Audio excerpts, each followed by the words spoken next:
down the hammer and pick up the pencil. You're about to listen to the Savvy Radio Show.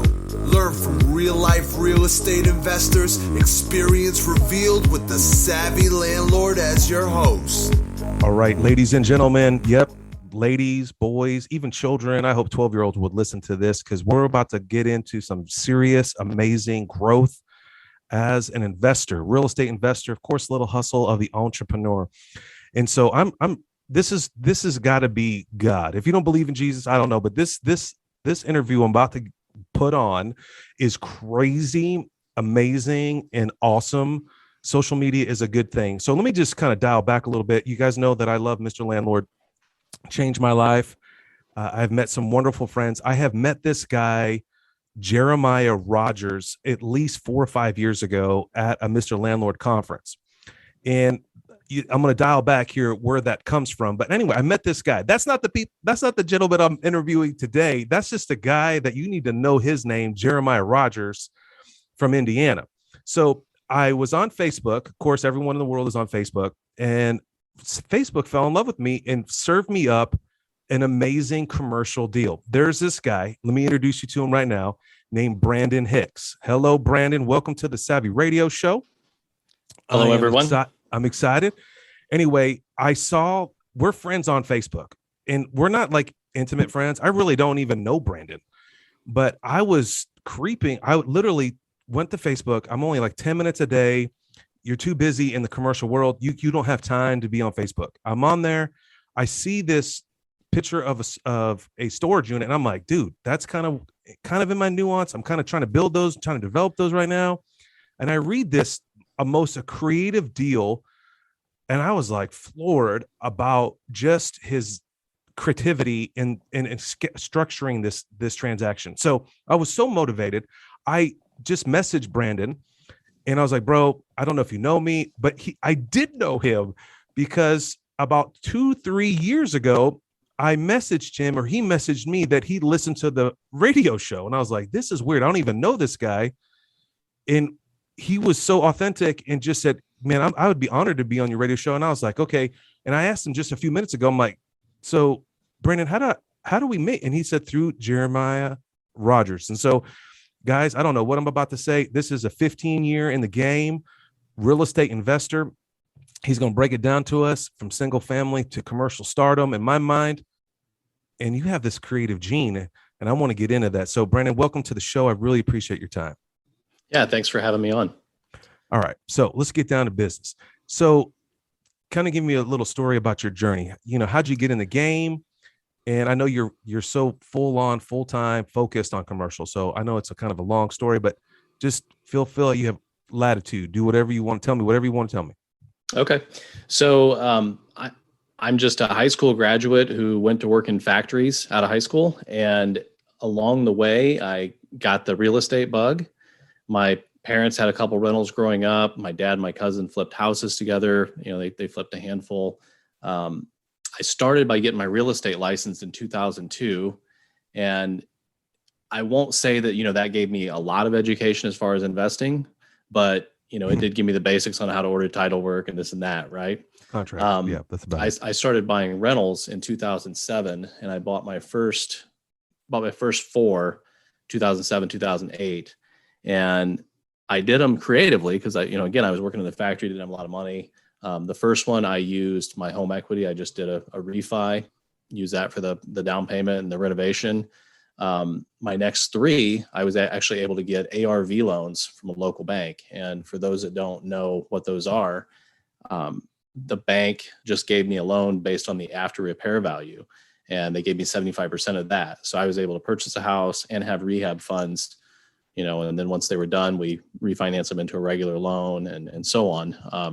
One of them I sold, the last one I did.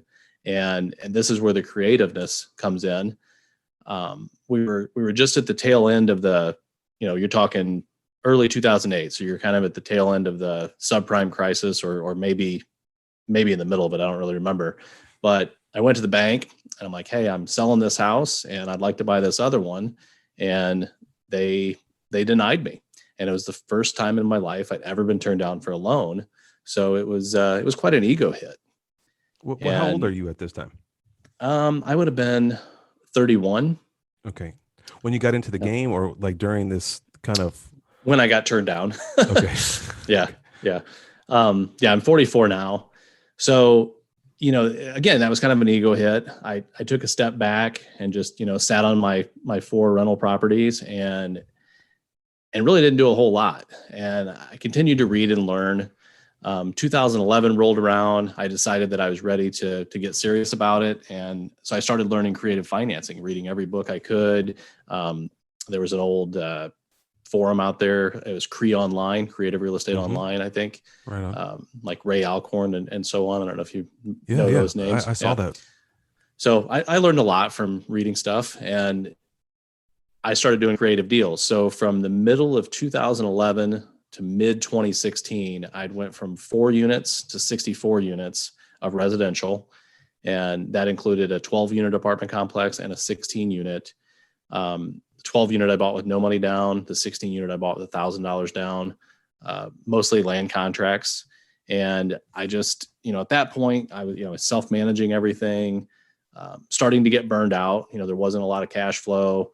I'd already quit my factory job by then. And I started a painting business in 2014 when I quit my factory job, just to give me more flexibility. And so over the next, 2-3 years, I just kind of slowly repositioned things, got things refinanced, paid down debt. 2019 rolled around. I sold a few properties to wipe out a bunch of personal debt.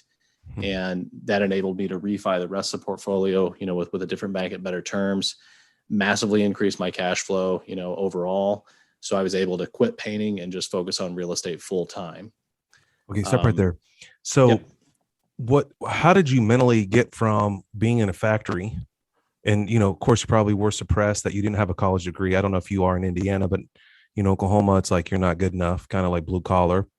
I don't, because you were probably working in factory people. That wasn't a nuance, but in Oklahoma, it's kind of, you got to go to college. You got to do this. Right. How did you go from factory, guaranteed income, and then how'd you get over that mental hurdle of going full-time in real estate? And when was the first time you went into real estate full-time? So I quit my job in 2014. Okay. In 2011, when I decided to get serious and start buying more properties, my goal was 5 years, to get out of the factory in 5 years. Cool. And I remember it like it was yesterday. It was a Saturday night. I was stuck in there doing mandatory overtime, running a press.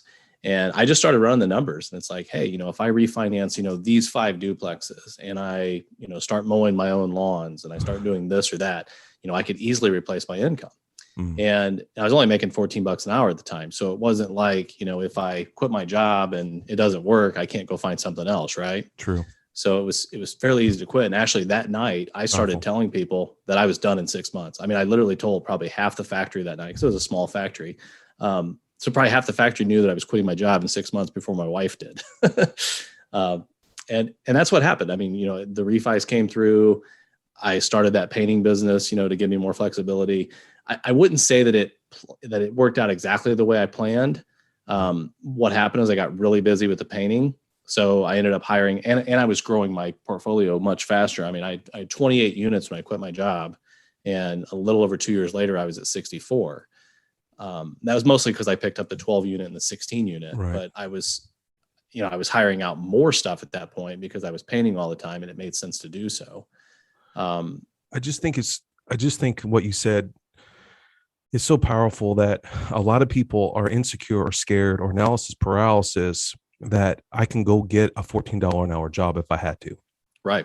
And I think that's the driving force of freedom. And I think that we're suppressed in society, and you proved it over and over again on this creative stuff. Right. I mean, and I know it's kind of over some people's head, like they can't wrap their mind around, how can you buy a house with no money down, or an apartment building, or a 16 unit with $1,000? How's that possible? That's impossible. Man, I know we can talk all day on how we can defunk the doubts and the fear, but I just think the driving force, and that is another question. What drives you? Like, the mundane work obviously can take a toll on you and your body. You're providing for your family. Was there like a moment that you were like, all right, I'm done with this? Was it like a disrespect? Did you miss your factory? Did you miss those folks because you're in and out every day? You grew with them, and that's one question. And then Are you trying to get them out of there? Are you the only one out? And are you still corresponding with those folks? So I guess I'll touch on that part first. Yeah, I mean, I had great coworkers. I actually enjoyed my job. I mean, it was a really easy factory for the most part, aside from the mandatory overtime.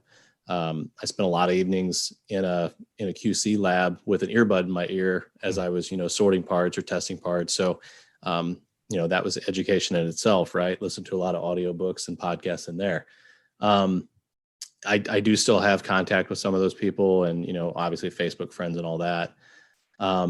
Unfortunately, that factory is actually closed down. I think it closed down in 2016 or 2017. And there's some sort of different business in there now.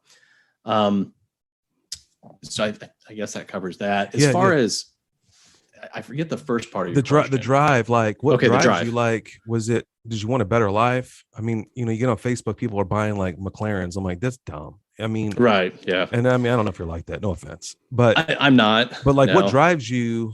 Is it your family? Is it just, I mean, I know it's the kill, the hunt.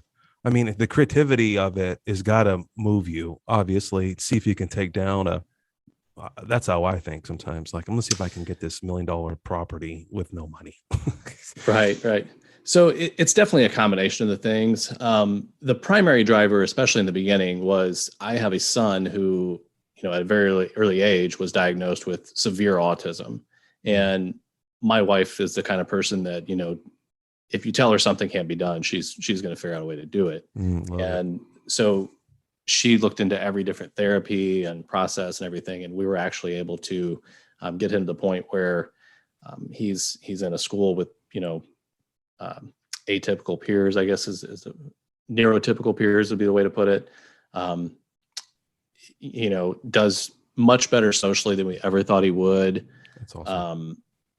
The diagnosis has actually been removed. He still has some quirks, as a lot of kids do.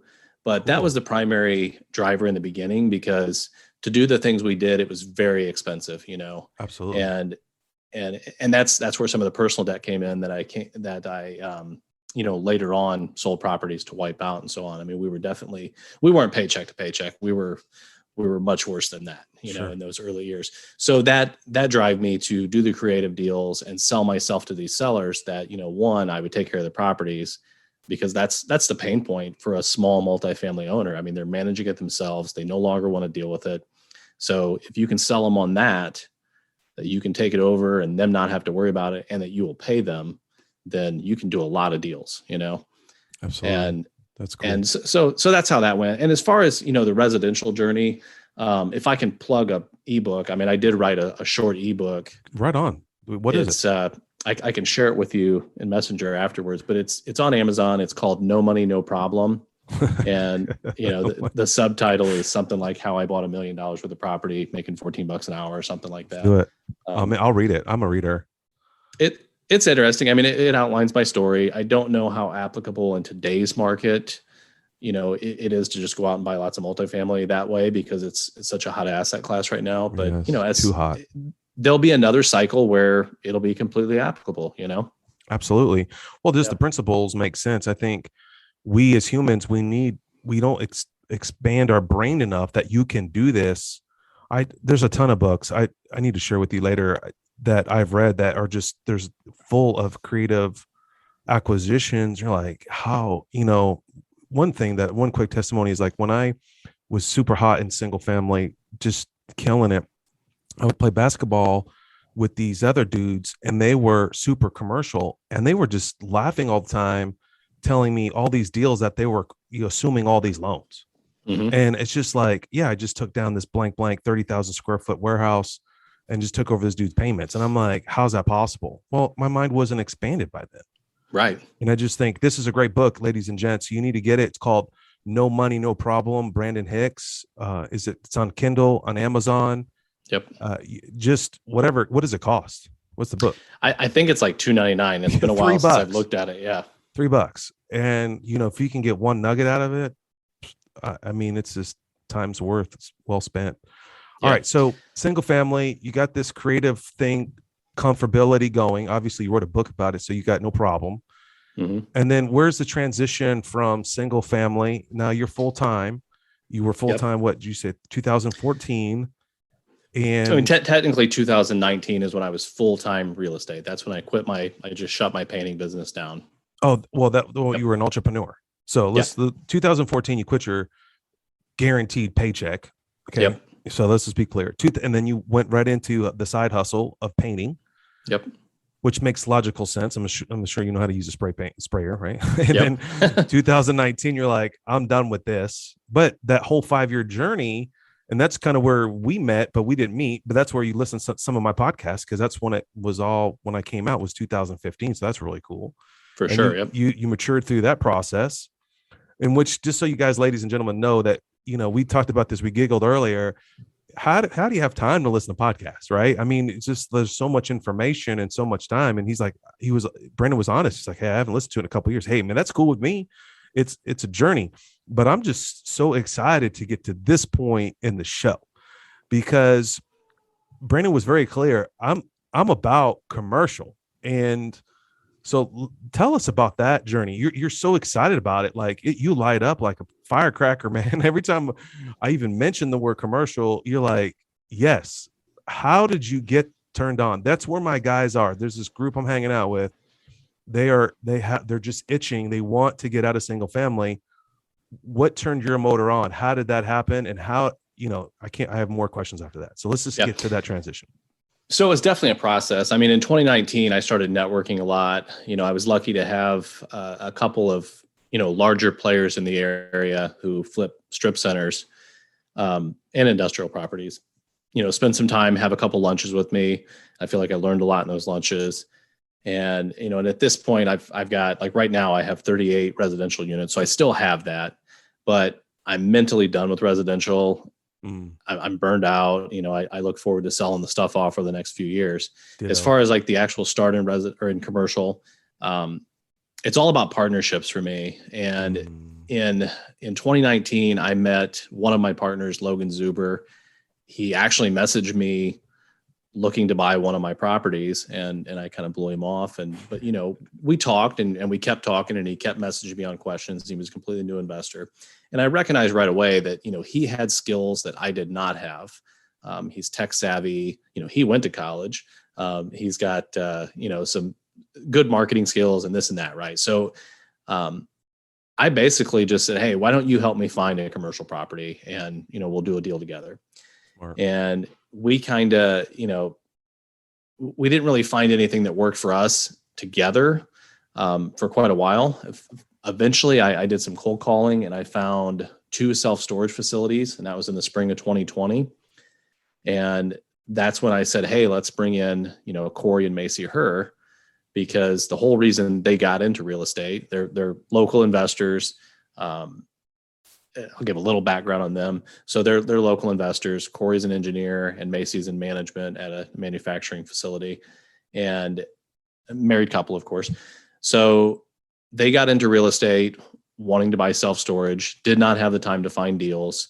So they ended up just buying some residential, including some properties from me. So when I found these 2 self-storage facilities at, I think it was almost a 13 cap, that the deal came to us at almost a 13 cap. So it was natural just to take it to them. We ended up agreeing to form a 4-way partnership, equally. And the purchase price on those two storage facilities was $390K. And, we had no idea what the partnership was going to become. We didn't know if it was a one-off deal or if we'd continue to buy together. So for that first deal, we just all kicked in $25K each for our down payment and a little bit of an operating account. And we actually all borrowed that money. Corey and Macy used their home equity line of credit, and Logan and I tapped private lenders. And, we all repaid that funds with our personal funds. Yep. So no money down. None of our money anyway. Yeah. And we financed it through a bank.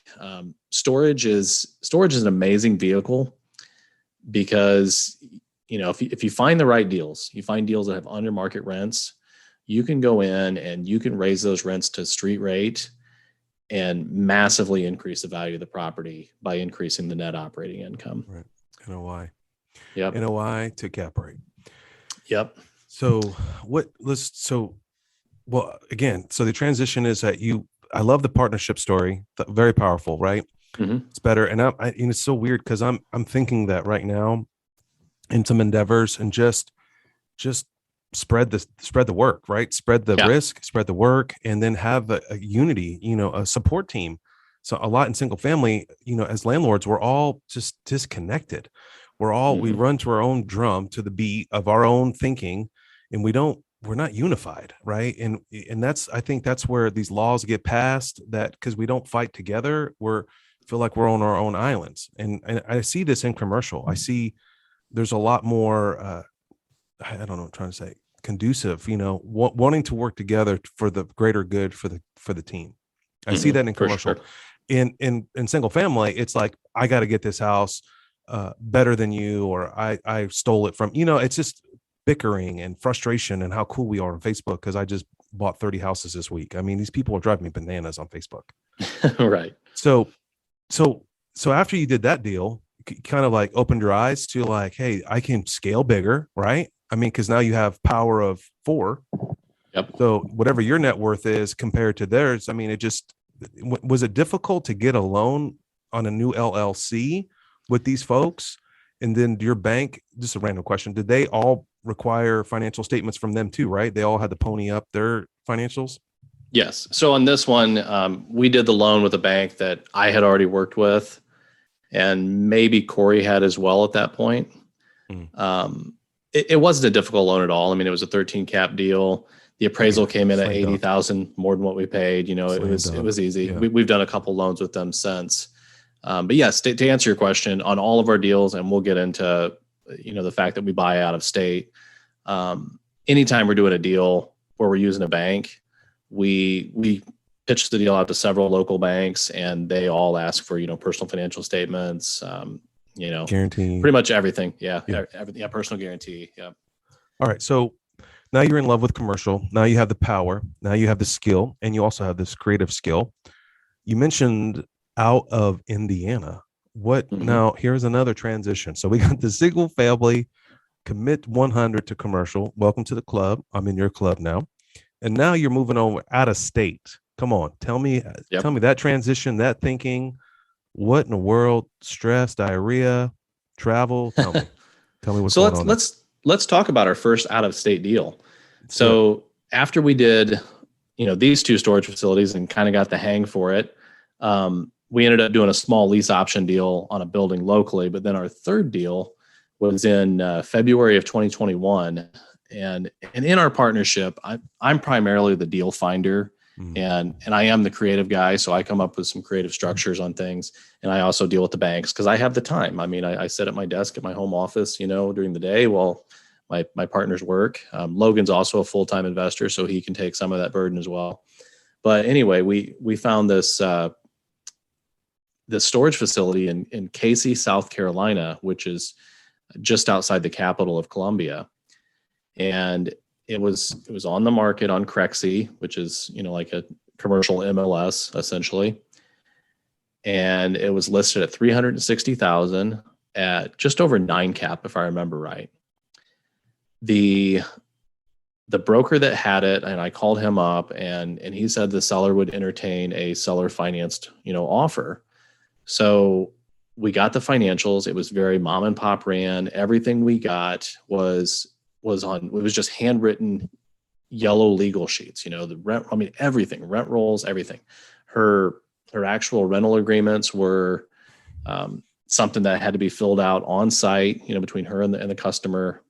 So she would have to meet them there, anytime she rented a unit, et cetera. And it was kind of a mixed unit or mixed use property. It actually has a small building out of the street front that is rented to a church. And then it has a bigger industrial building that is rented. One side of it's rented to like a motorcycle repair shop. The other side is rented to a electrical contractor. And then there's 68 storage units.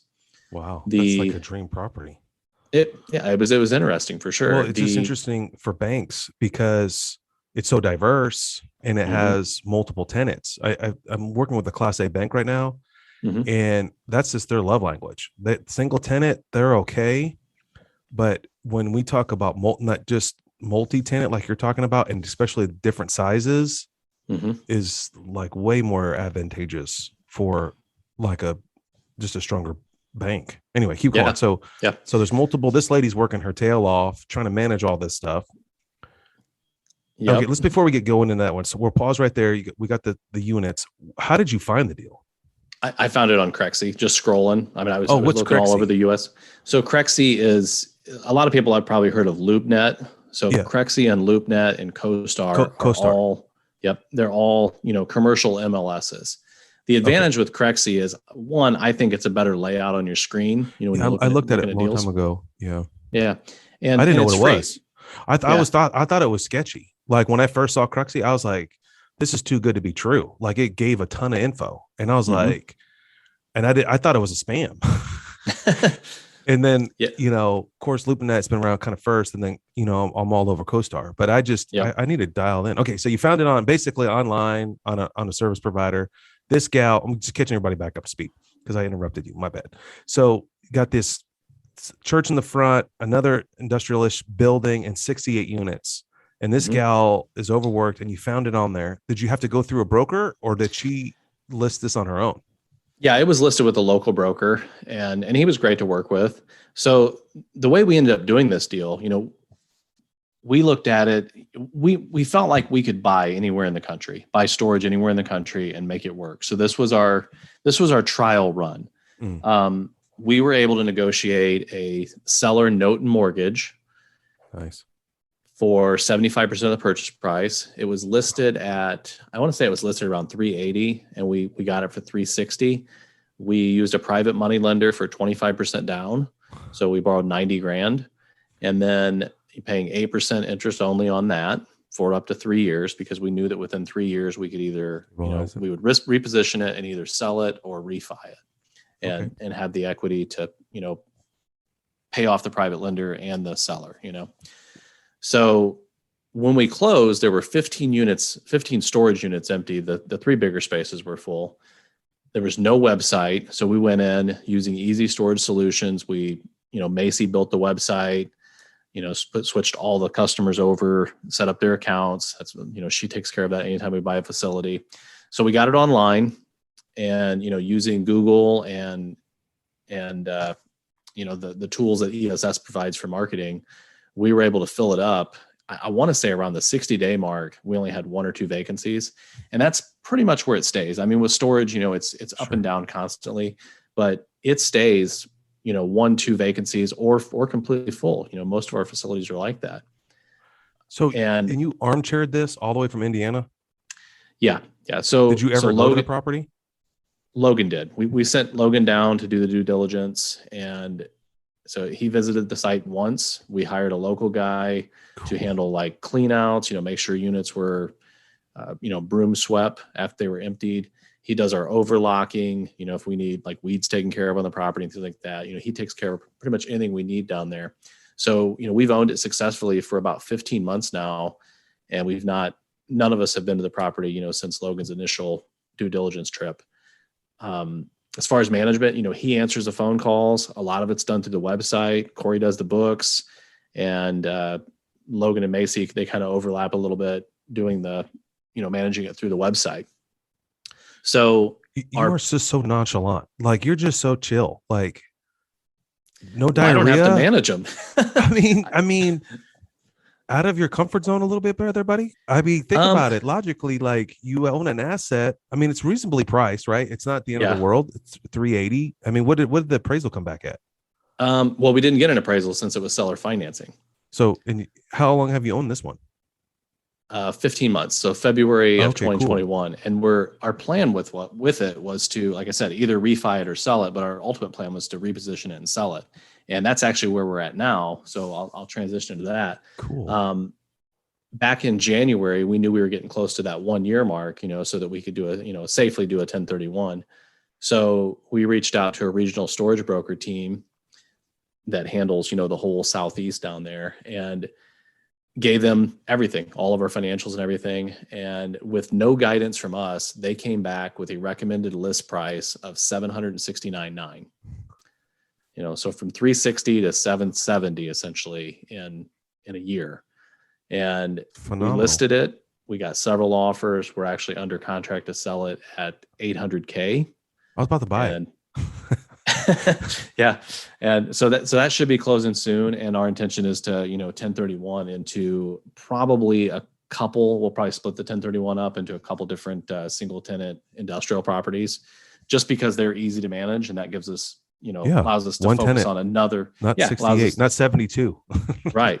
And it frees us up to focus on another storage facility, because we have 6 right now and we want to continue to buy them and continue to flip them, Such a great story of just methodical thinking and just doing it right. Why the storage space, versus I'm into retail right now, I'm into office space, some multifamily, but why'd you pick that niche? I guess it just kind of naturally happened because of that first one we did. I mean, I was looking at all kinds of stuff, before I found that first storage deal that's local to us.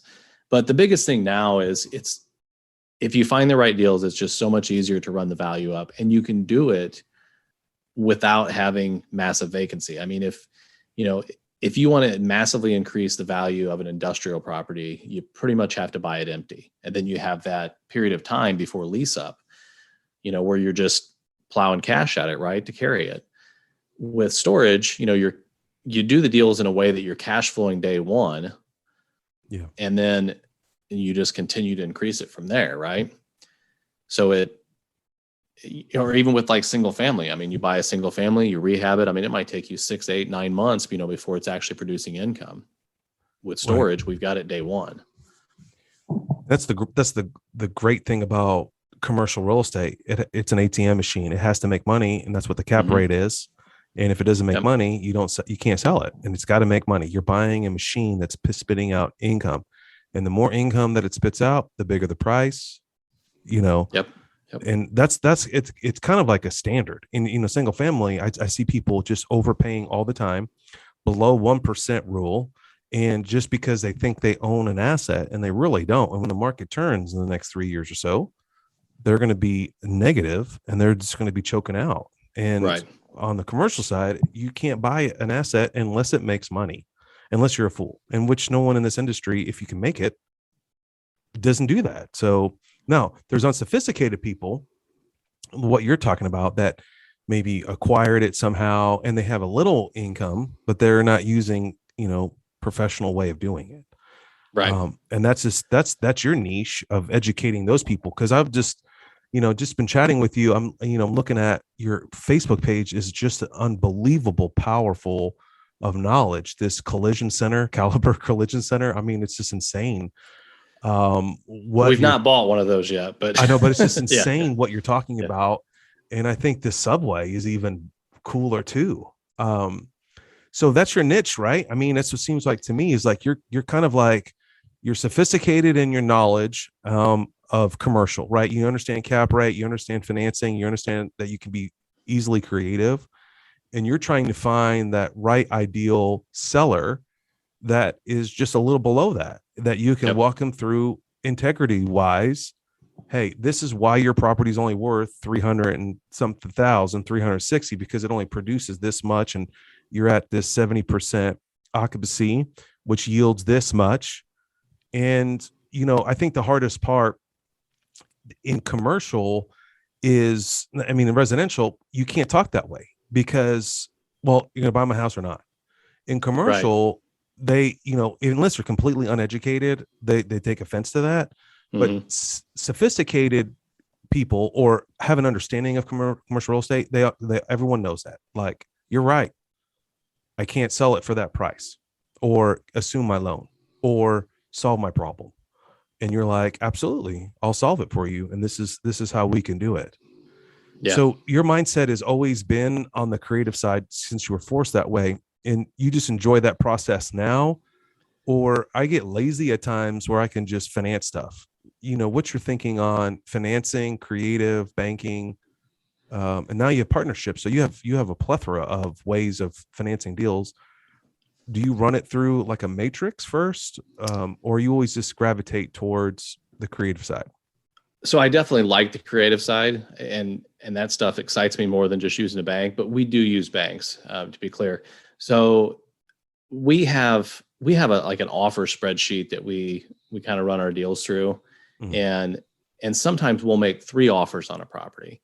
Yes. So like with storage, especially, we might make one offer, that's it'd be the lowest of the 3 prices, where we're just going to go get a bank loan and bring, quote unquote, our cash, but it would be private money as a down payment. But to the seller, it looks all cash.